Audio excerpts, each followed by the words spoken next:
Good morning, everyone, and welcome. My name is Temple Stolinger, and I'm an associate professor at the University of Wyoming in the Hauptschule School of Environment and Natural Resources, and I also have a joint appointment at the College of Law. And I'm delighted to be here with you today to kick off our annual Landscape on Energy Law and Policy in the Rockies. This is an event that's co-hosted by the University of Wyoming School of Energy Resources and the College of Law's Center for Law and Energy Resources in the Rockies, and also in collaboration with the Wyoming State Bar Association's Energy and Natural Resource section. Before we begin, I have a couple of quick housekeeping notes. So because we are in the webinar format today, you will be able to submit questions using the Q&A feature at the bottom of your screen. And I also wanted to note that we're recording today's program and it will be available online. We're hoping to have it up on Monday and it will be available for additional CLE self-study. If you need assistance throughout the event, please don't hesitate to reach out to our team. Contact information should be available in the chat for you. And I also wanted to say thank you to the steering committee members that helped to organize today's event. Thank you to Alex Obrecht, Dessa Reimer, Rebecca Watson, Casey Terrell, Sam Kalin, Kip Coddington, Rob Mathis, Jada Gaffalo, and Sharon Bacino. Thank you for all of your help in developing our panels and keynotes for today's conference. So without further ado, I'd like to turn it over to University of Wyoming Provost Kevin Carman for some additional words of welcome. Thank you, Provost.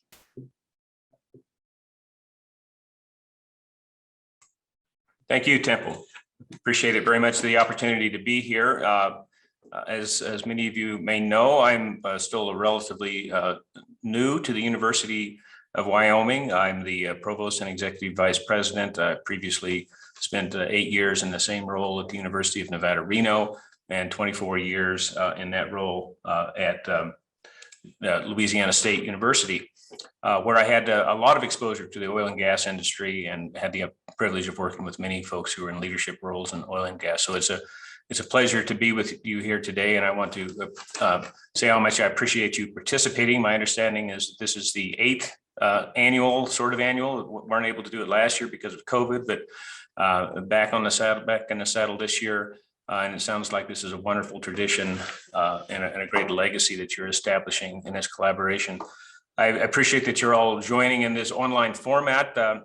I know we hope to be back in person next year, but I think another reality is that the online format actually allows people to participate that might not otherwise be able to do so. So this will probably be part of our new normal going forward. But that said, my understanding is that there's about 400 participants for today's event, which is very impressive. But I do hope that you'll be able to get back to Laramie next year, where you can socialize with your friends and make new friends, while, of course, doing the important work of learning about energy policy and law and policy topics. But nevertheless, we're very grateful for your participation today. This conference really, I think, highlights what we do at the University of Wyoming, what's core to our mission, and that is provide educational content on key issues affecting the state of Wyoming, the Rocky Mountain region, our nation, and the world. And your participation, of course, helps shape those issues as well. So thank you again for participating. Of course, energy is core to what we do here at the University of Wyoming and the state, energy and natural resources. We continue to work to build strength at the University of Wyoming around energy and natural resources that spans disciplinary boundaries and brings all sorts of perspectives to play to address these issues. We're also investing as a university, if you're familiar with President Seidel's initiatives to establish the School of Computing. That will add yet another significant dimension to our ability to address the issues that face the state of Wyoming, and particularly around energy and natural resources. I also want to make a comment that I appreciate that the energy industry in general has really stepped up and is embracing the issues associated with climate and environmental impacts associated with our use of energy and fossil fuels. And I think it's wonderful to see the industry stepping up and addressing issues like carbon sequestration, methane leakage, alternative fuels. I see that today's agenda includes discussion of nuclear energy, which is, I'm sure you know, is a significant new initiative for the state of Wyoming and has some exciting possibilities.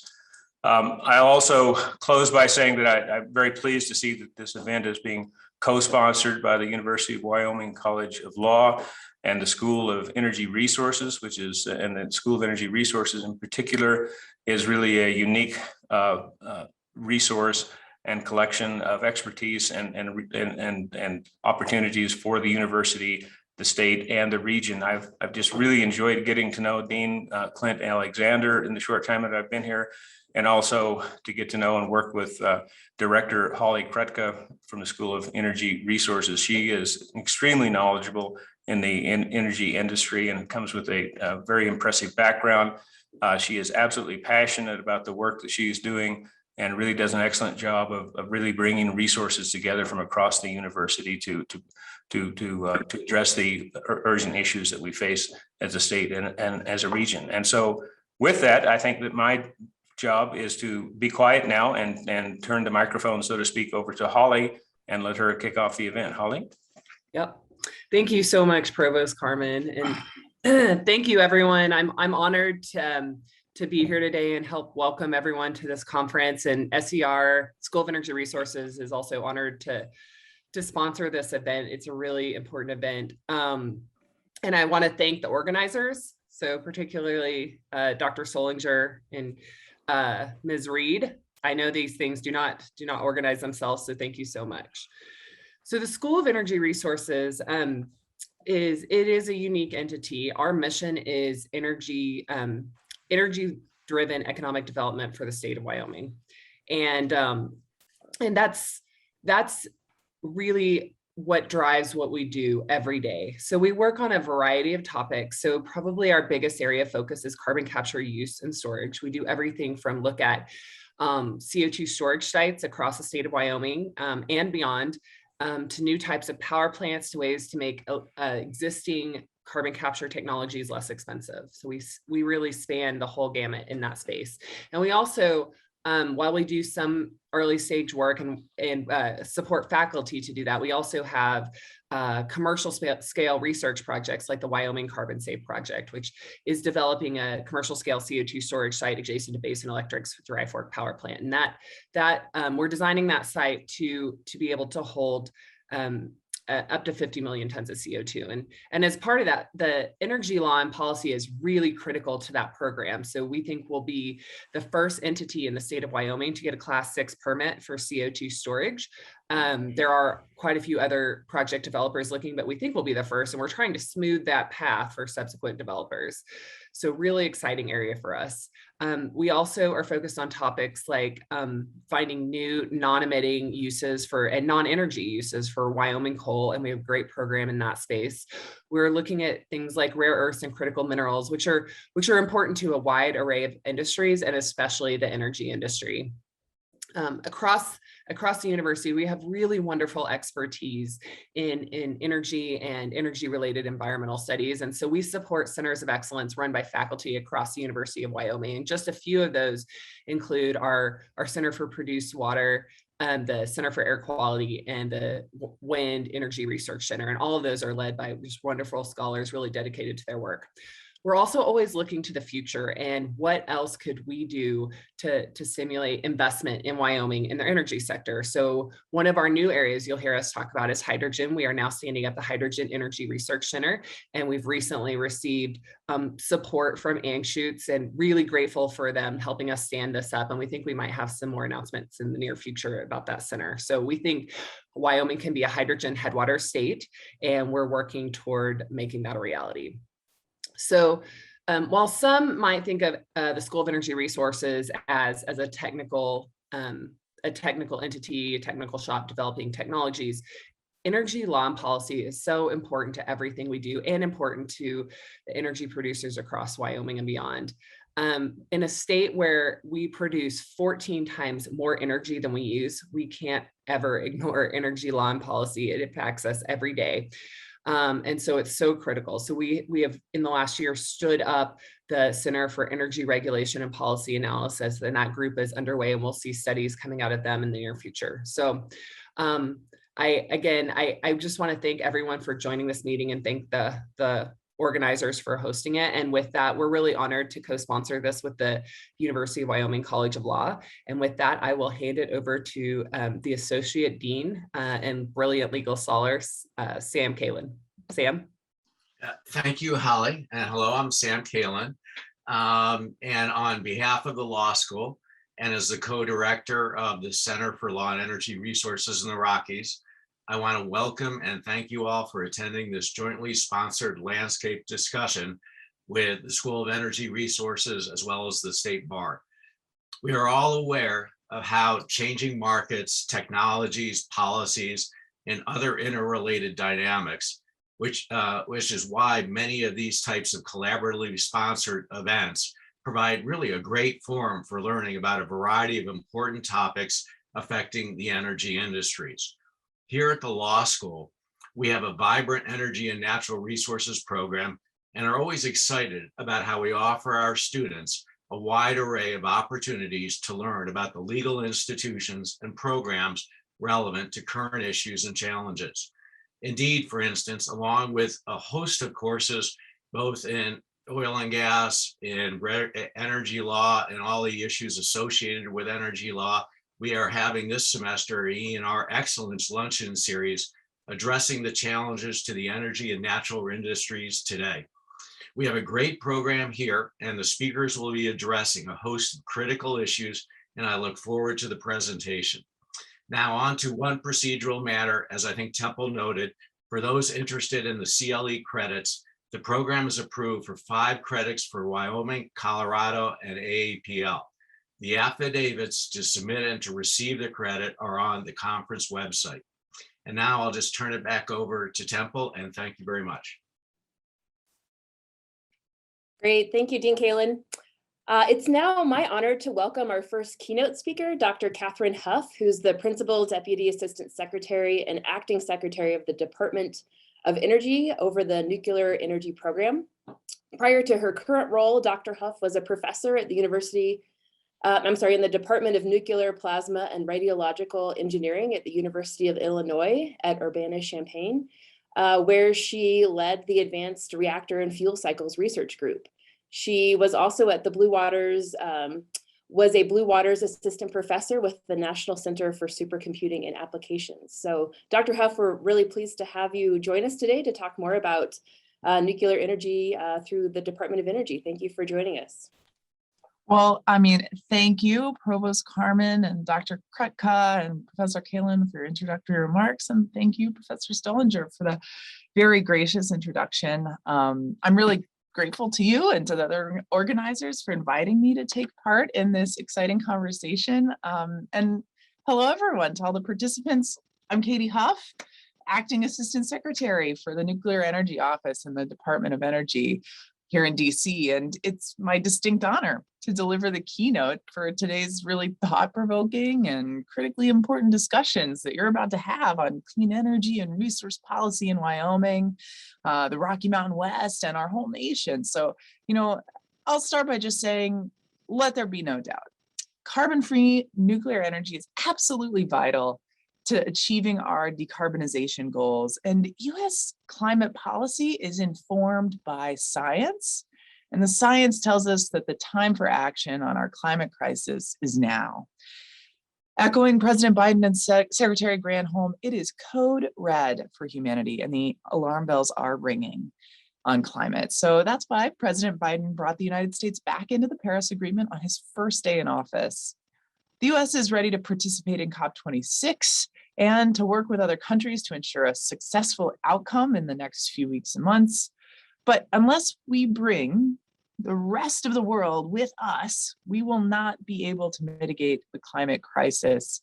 More than 85% of the greenhouse gas emissions driving the planet's warming come from beyond our borders. This is a figure that's forecast to rise as emerging economies start to lead global emissions growth. And accordingly, the US climate leadership is more necessary and urgent than ever.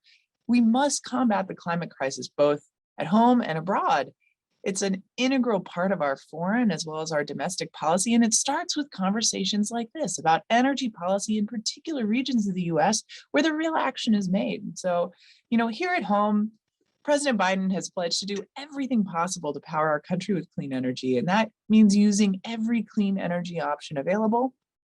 And he's laid out the boldest climate agenda in our nation's history.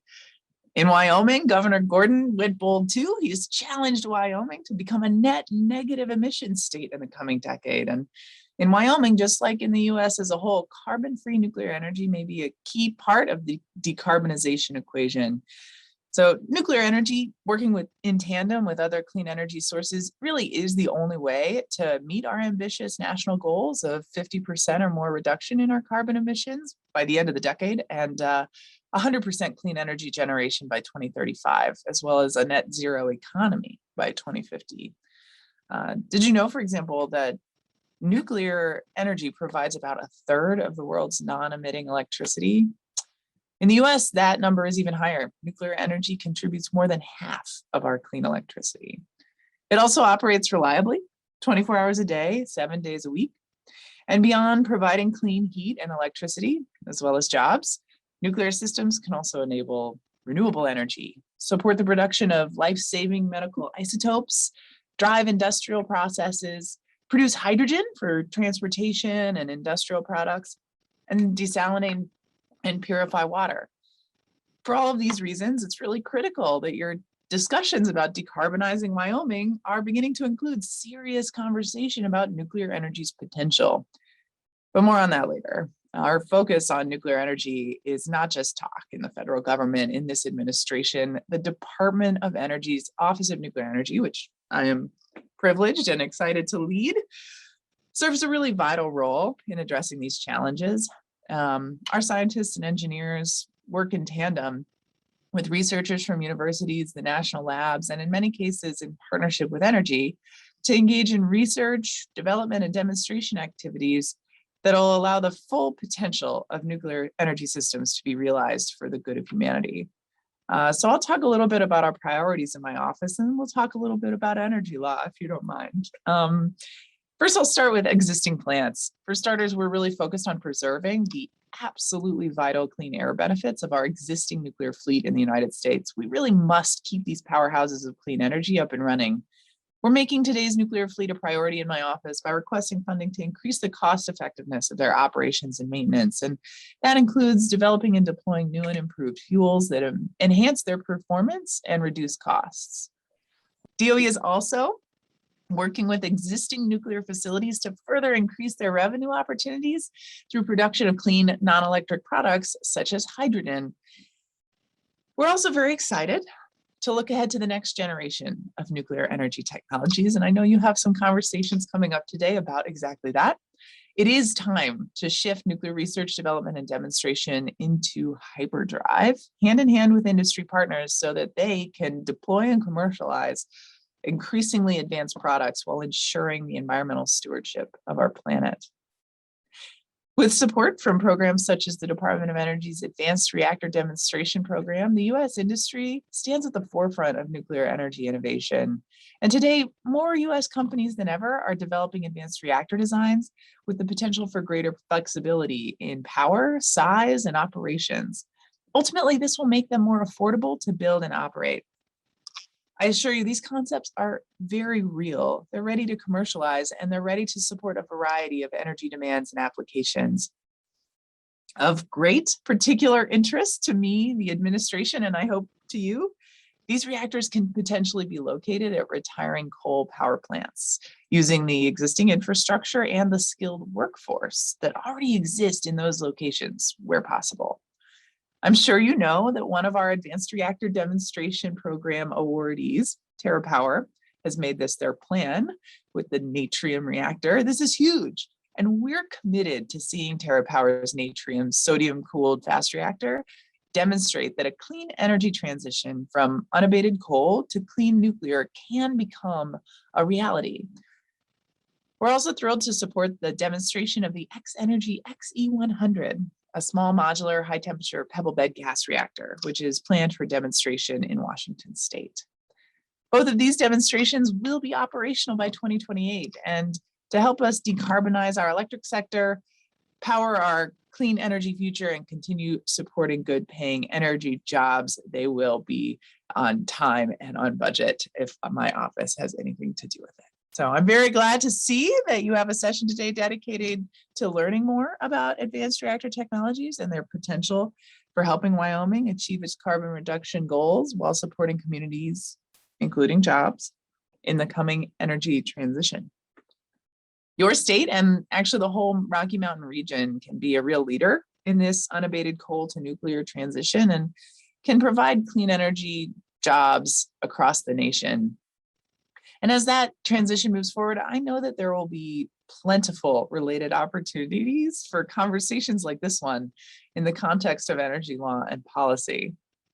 So in that vein, it's hard to imagine a gathering focused on energy law without talking about a really critical piece of the nuclear fuel cycle and a key priority for my office: responsible spent nuclear fuel management. So if you'll permit me, I'd like to talk to you a little bit about that topic today. We need to address the management of spent nuclear fuel in order to responsibly and justly move forward with this vision of nuclear energy as part of our carbon-free future. But in order to understand where we're going, we need to appreciate where we've been. There have been many twists and turns in the road, so hang on to your hat, or maybe because you're in Wyoming and I'm a Texas gal, it'll be hold on to your horse. I'm sure you're aware that the Nuclear Waste Policy Act of 1982, the NWPA, charges the Department of Energy with responsibility for disposition of the nation's spent nuclear fuel in a permanent geologic repository. It also directs the Environmental Protection Agency, the EPA, to develop standards to protect the environment from off-site releases of radioactive material in repositories, and directs the Nuclear Regulatory Commission to license DOE to construct and operate a repository only if it meets the EPA standards and all of those other relevant requirements. Now, the NWPA Amendments Act of 1987 directs DOE to only evaluate Yucca Mountain in Nevada as the nation's permanent repository.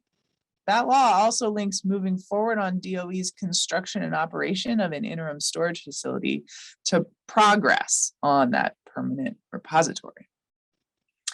However, the state of Nevada strongly opposed the selection of Yucca Mountain as the site, and in 2009, the Obama administration deemed the Yucca Mountain site to be an unworkable solution.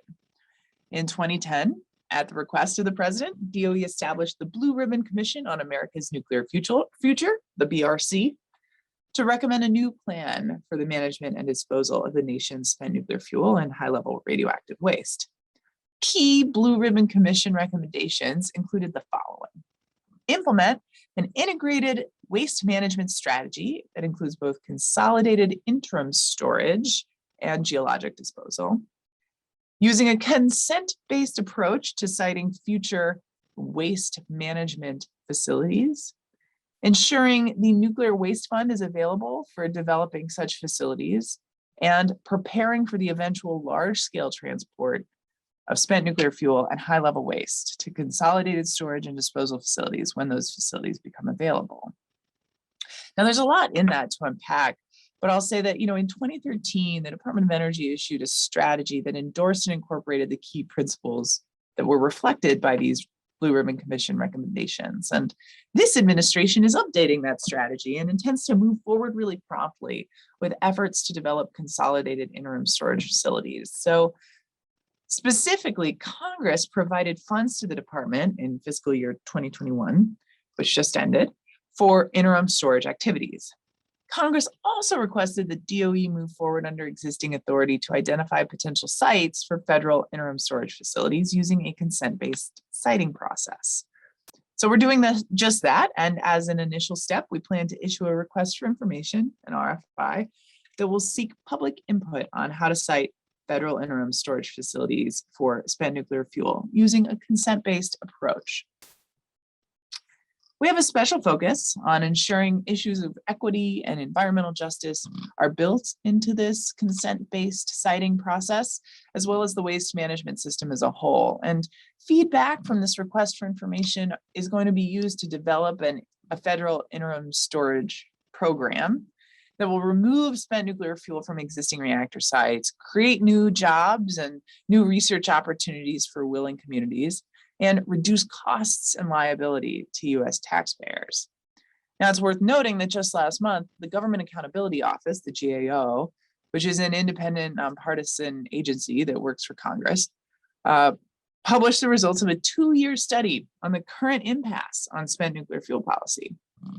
GAO's #1 recommendation was that Congress amend the Nuclear Waste Policy Act to allow for storage and disposal options other than Yucca Mountain. GAO also recommended that DOE should finalize its consent-based siting process.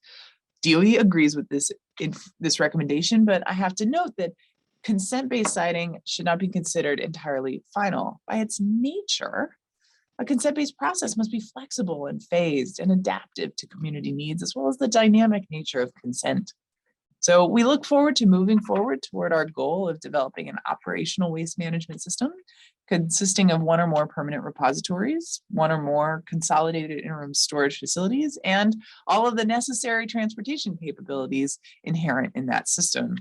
So while the department's not currently seeking revisions of the NWPA, it is true that in order to implement the full integrated waste management system that we envision, there are certainly issues related to the Nuclear Waste Policy Act that may need to be discussed, including exclusive focus on Yucca Mountain as the site for a repository per that 1987 amendment, the linkage between progress on a repository and construction and operation of an interim storage facility, collection of the Nuclear Waste Fund fee, which has been suspended since 2014 by court order. And frankly, if you have questions, I'm happy to explain the Nuclear Waste Fund fee, but in very short terms, utilities have historically been prepaying for the existence of a repository until 2014. Availability of that nuclear waste fund to undertake work on a repository and or an interim storage facility, and integration of that consent-based siting process into the process prescribed by the NWPA. So, in conclusion, today's conference really seems to bring together some stakeholders with varied interests for robust and multifaceted discussions of really key energy topics, and a focus on securing a sustainable energy and natural resource future for Wyoming, as well as the Rocky Mountain region and beyond. So I trust that your explorations and your discussions will be fruitful and will lead to an ongoing dialogue that I hope will yield productive actions. And whether we're talking about developing and pursuing innovative solutions locally or regionally for the nation or for the world, we really have much to do to ensure that our solutions, including the transition to a clean energy economy, are more inclusive and equitable.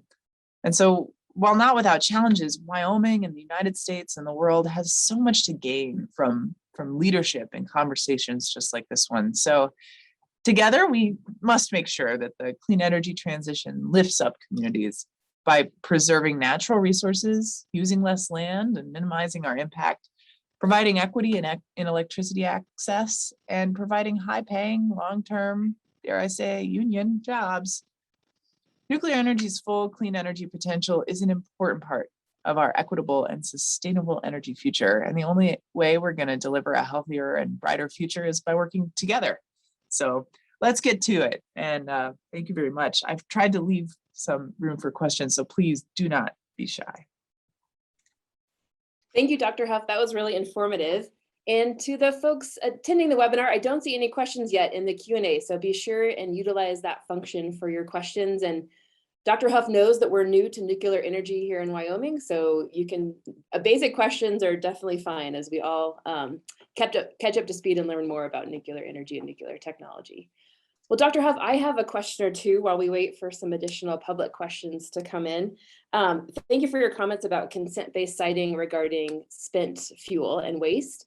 I'm wondering what your thoughts are on consent-based siting with regards to siting of actual plants, nuclear energy facilities, not just waste. Absolutely. I think, it is absolutely critical that we apply these, justice lenses to every piece of the process, including the siting of the facility itself, the, leverage and utilization of cross-boundary resources, the impacts on our neighbors, not just the local community, but the communities around them, the states around them, and the dynamically changing sort of nature of consent always plays a role in this. While a community may have agreed to some facility or law even some years ago, perhaps today that same community or an adjacent region that's affected may not agree with that consent anymore. And so I think the structure of these decisions needs to be constantly iterating and adaptive, updating. And I think as we're seeing in Wyoming, I'm really enthused by the engagements between Pacific Corp and Natrium, as well as your governor and the university, and the conversations that you all are having seem to be really driven sort of from a very grassroots kind of perspective. And I'm really enthused to see it. And I hope that a continued conversation that continually reaffirms that consent will support long-term health of that consent in general. So yeah, I think using consent as part of the siting of all facilities is important. Great, thank you. We're starting to get some questions rolling in, and our provost has asked a question that I'd like to have you answer first, if you don't mind, but just asking, what are the likely alternatives to Yucca Mountains as a storage site? Yeah, so right now, the Nuclear Waste Policy Act doesn't allow as amended in 1987, doesn't allow the Department of Energy's Office of Nuclear Energy to consider this question. So you can see why this is sort of a problematic piece of law in the context of the broader energy future. If Yucca Mountain is off the table, it's important that we be able to answer specifically this question. And while this is a non-answer, I think it gets particularly to the kernel of the problem, is that it would be wonderful to be able to answer this question, what other alternatives are there? Now, notably in the early 1980s, before Yucca Mountain was selected as a site, there were other alternatives on the table. Now, many of those alternatives were being considered before I was born. And so again, with the dynamic nature of consent and regions and the populations around them, I'm not sure that those sites even should be considered any more likely than any other site in the nation. I think the one thing that we do know is that Yucca Mountain will not be the site. Beyond that, I can't make any comments because of the way the law is currently structured, thus opening an important conversation here for you energy law and policy folks. That's a big challenge. Thank you. Yes. We had another good question that came in, and it was just asking what can DOE through its labs, through headquartered directives, what can it do to support Wyoming's small nuclear efforts? Oh my goodness, so much. So first of all, my office is 50% funding with a cost share agreement, the TerraPower Natrium reactor deployment. And so in many ways, we're a key partner, direct equal partner in the pursuit of this activity for the Natrium device. And its success in commercialization on time, on budget, I hope, and ultimately in a place where it's well accepted. So we're keeping a close eye on that activity. We're engaged with TerraPower, and we're really hoping that project and our support with that 50% cost shared funding will support it. Now, in addition to that, what else is there? Well, there's the whole fuel cycle before you put uranium into a reactor. I think there are a lot of activities inside my office to ensure that the supply chain for these advanced reactors will be onshored as much as possible, that we have a strong interest in a made in America sort of supply chain for these advanced technologies, not just nuclear, but in all kinds of energy systems in general. And so I think you'll be seeing a lot of opportunities from my office and from the Department of Energy in general, as well as the Biden administration in the context of the bipartisan infrastructure bill. You'll see a lot of emphasis on the surety of an American supply chain for these technologies. And the supply chain for nuclear includes the full fuel cycle, mining, milling, conversion, enrichment, fuel fabrication, right? That fuel cycle leading up to the reactor includes a lot of steps that, the folks in Wyoming could certainly contribute to. In addition to that, I'll also say, of course, we've talked a little bit about the back end. My office is obviously working towards a solution there. And I'll finally say, we dedicate about 20%, we're dictated by the Energy Act of 2020 to dedicate 20% of our R&D funding to university activities. And so university-directed research and development is a huge priority for my office, not just because I was a professor 5 months ago, but also because it's a legally required component of our university research direction funding. And so, places like the University of Wyoming, as well as all the other universities and colleges in the Rocky Mountain region, may be able to benefit from that university program and conduct research aligned with those new goals. Questions that you have, you can answer in your own universities with funding from my office. So, and that includes scholarships and fellowships as well. So yeah, hopefully that helps. Great. I'm sure the faculty members were listening to your last points with keen interest. And you can Google, it's called NEUP, the Nuclear Energy University Program, and you can find the website about those FOAs at neup.inl.gov. Great, thank you. We have a great lawyer question here asking about risk and liability challenges, specifically with regards to long-term storage. So how does your office viewing, or what's the process to view sort of risk and liability challenges to nuclear storage long-term? Yeah, so the risk and liability approaches in our office are constantly evaluated by our general counsel in the Department of Energy. We are constantly aware of the kinds of risks that we have in any kind of infrastructural deployment, like an interim storage facility or potentially at someday a permanent repository. Importantly, there is this nuclear waste fund that has been built up over time from the fees collected from utilities selling nuclear power. Every time a kilowatt hour was sold over the course of the vast majority of the nuclear energy sector in the US, 1 mil, so like 0.001 cents was collected. No, just 0.01 cents. Anyway, a fraction of a cent was collected every time a kilowatt hour was sold and put into an account. And that nuclear waste fund is quite large. It's in the billions, tens of billions of dollars. It's like over $30 billion at this point. That money is a real important component of the way that we've managed liability in nuclear waste handling, because of course it prepays for the repository. Now, because the Department of Energy was, according to the Nuclear Waste Policy Act as amended, required to remove the spent fuel from existing plants in 1998 and did not do so because we did not have an interim or a permanent repository set up at that time. There were a bunch of lawsuits back and forth, and forgive me for my lack of clarity here, but I'm a nuclear engineer rather than a lawyer. There were a bunch of lawsuits back and forth, and now actually that fee is no longer being paid by the utilities. And so, the longer this goes on, the more of a liability issue I think that it presents for the department. And so, and there is an increasing urgency with respect to making sure that this is settled and that we take responsibility, as we are legally required to do, for that fuel, so that our liability does not increase any further. Does that help? That does help. Yeah, thank you for that answer.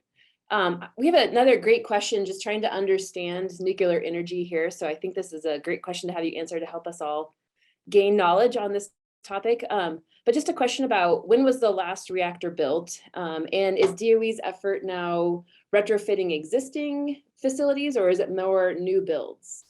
Oh man, I love it. Okay, so we'll start with your first question. There are 2 reactors. So one reactor was recently started a couple years ago, but there are actually 2 reactors under construction today that will start up in the next 6 months or so in Georgia. These are Vogtle units 3 and 4, and they're AP1000 designs, a sort of generation 3+ kind of design, big gigawatt plants of an advanced type with lots of cool passive safety features. Anyway, those 2 plants will be coming online in the later part of this year, early part of next year. Very exciting time for nuclear. And the last plant to turn on was a couple years ago. Before that, it was a restart of an old build. But these two are new builds of sort of a traditional but updated design.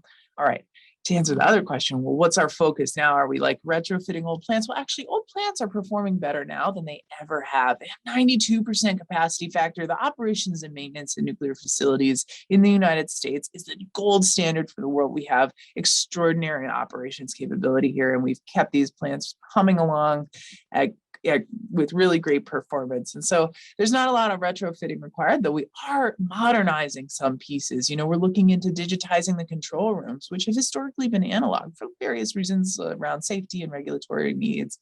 But, digitizing those might decrease the operations and maintenance costs. And so those are the kinds of things my office does in terms of research and development to support the existing infrastructure.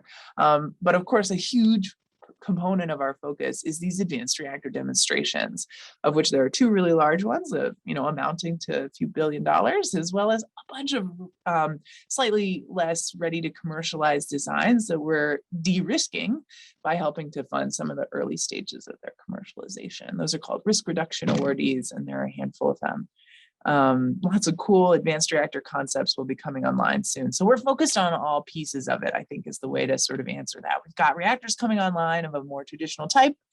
We've got reactors coming online of a new advanced type. Our existing fleet is a key priority to keep open, because every time we lose one of those reactors, that's like 0.5% of the clean electricity in the United States. So losing those old gigawatt scale reactors is like not an option, and they're performing better than they ever have. So there's no reason to be shutting them down. And finally, building advanced reactors. Great, thank you. So with regards to building new advanced reactors, we had a question about the Wyoming Terra project in particular, wondering if you have any insight on the timeline for when a Wyoming site might be announced. I don't, but I understand that it will be soon, and everyone's in negotiations and conversations between Terra and Pacific Corp and communities, and I'm very hopeful that that there is an important sense of the community thinking instilled in those conversations. So if deliberations take a little while, I think it's probably a signal that lots of voices are being heard. So my hope is that all of us can have some patience before the sort of selected site is chosen, recognizing that it takes a while to gain the kind of consensus that will be needed. And I'm hopeful that that is what is being pursued. Me too. That's near and dear to my research work, so I hope as well. I'm going to combine two questions here, and thanks everybody for putting your questions in the Q&A, and I think we've got time for a few more, so if you got a few more burning questions, let us know. But the question here at the end asks, has there been any considerations to updating nuclear policies and/or laws to expand possible reprocessing of spent fuel in conjunction with newer advanced nuclear reactors that can use that reprocessed fuel as part of the solution to storage of spent nuclear fuel? So I'm sure as a nuclear engineer that you are well poised to answer that question for us. Quite so. In fact, my research as a professor, shortly before I took on this political position, is in advanced reactors and their fuel cycles, including advanced fuel cycles like reprocessing. Reprocessing is really interesting and a compelling approach for a lot of future reactors. The very near-term reactor designs that we're supporting with the Advanced Reactor Demonstration Program, most of them don't need to leverage a reprocessing fuel cycle, but there certainly are some future reactor concepts that could leverage those fuel cycles, improve fuel utilization, and reduce the length of time that such fuel would spend in a repository. Now, something kind of exciting is that some of the fuel that's being made available to advanced reactor concept developers is some already recycled fuel from the EBR-2 device. And that fuel is, last year we had an opportunity to allow some of those advanced reactor developers to use that fuel in their fuel development processes.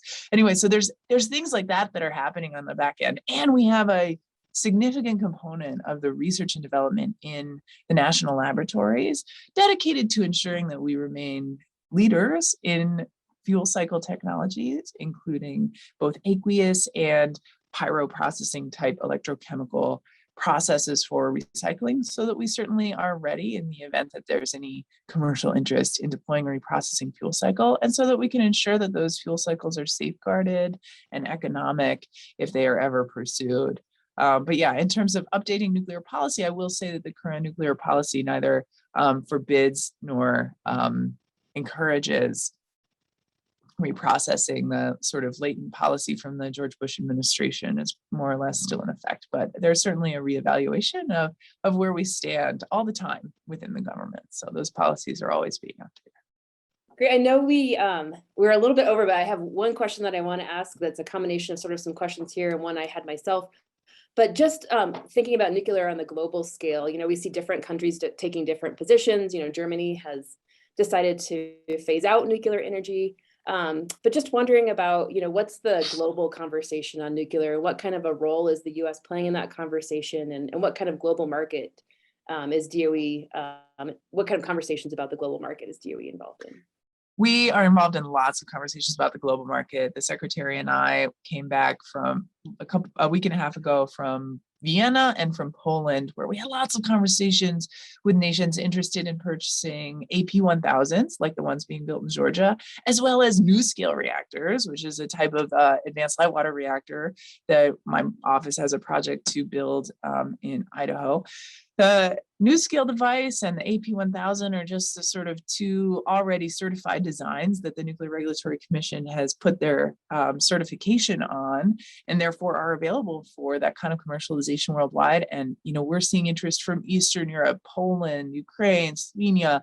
We're seeing interest from the UK and from lots of other nations in purchasing those plants, as well as developing and emerging nations. We have interest from Ghana and Kenya and other nations like that as well. So we are extremely interested in having technologies that were designed here deployed everywhere. Great. Well, thank you so much for joining us, Dr. Huff. I know I learned a lot, and I'm sure our attendees did as well. So thank you so much for your time this morning. Appreciate it. Thank you for having me.